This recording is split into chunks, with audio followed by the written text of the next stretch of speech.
Bonjour et bienvenue dans ce nouveau tutoriel. Dans cette vidéo, on va voir les outils qu'on a besoin pour commencer à programmer en langage C. Mais permettez-moi d'abord de vous dire quelque chose. L'ordinateur ne connaît pas notre langage. Donc, si nous écrivons notre code source, l'ordinateur ne va pas le connaître. Pour le faire comprendre, on a besoin d'un compilateur. Un compilateur, c'est simplement un logiciel qui va rendre notre code source compréhensible par l'ordinateur. L'ordinateur, il a un propre de langage, tout simplement. C'est le langage binaire. Pour commencer à programmer, on a besoin d'un éditeur de texte pour écrire notre premier code et on a besoin d'un compilateur pour rendre notre code source compréhensible par l'ordinateur et on a besoin d'un debugger. On va pas se tarder, on passe au logiciel qu'on a besoin, c'est le dev++. C'est le dev++. On a besoin de ce logiciel-là. Ce logiciel se compose d'un éditeur de texte et d'un compilateur et d'un debugger. Trois en un. On télécharge ce programme-là. Moi, j'ai déjà téléchargé le dev++. Donc, euh, et on va ouvrir notre programme, puis on va l'installer.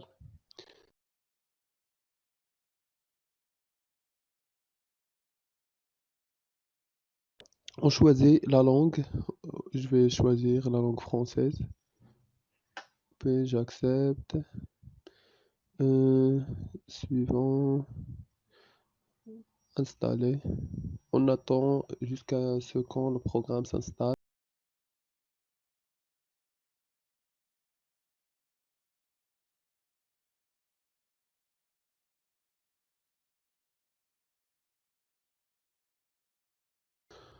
Voilà, notre programme a été installé.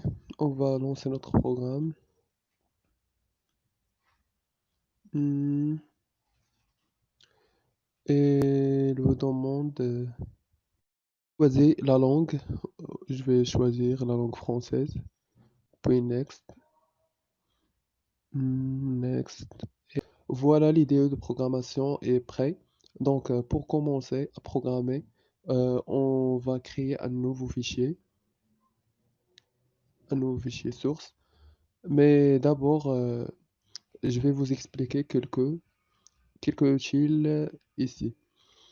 Je vais pas expliquer tous les menus, mais il y a trois icônes qui sont essentielles dans ce logiciel. C'est ce bouton-là avec, on va compiler notre programme.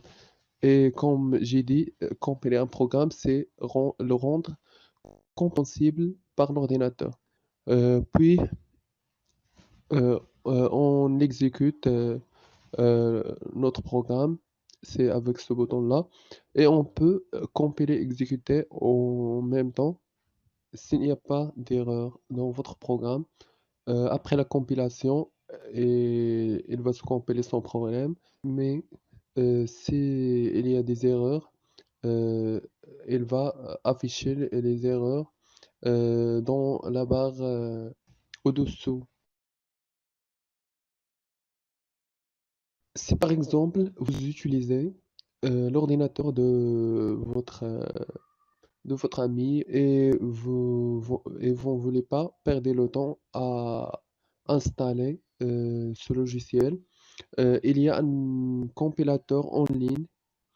Vous allez trouver le lien en description.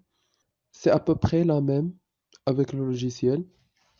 On a ici le bouton compiler et exécuter et un éditeur de texte où on va écrire notre programme. C'est tout pour le moment. On se retrouve dans la prochaine vidéo dont on va expliquer le premier programme.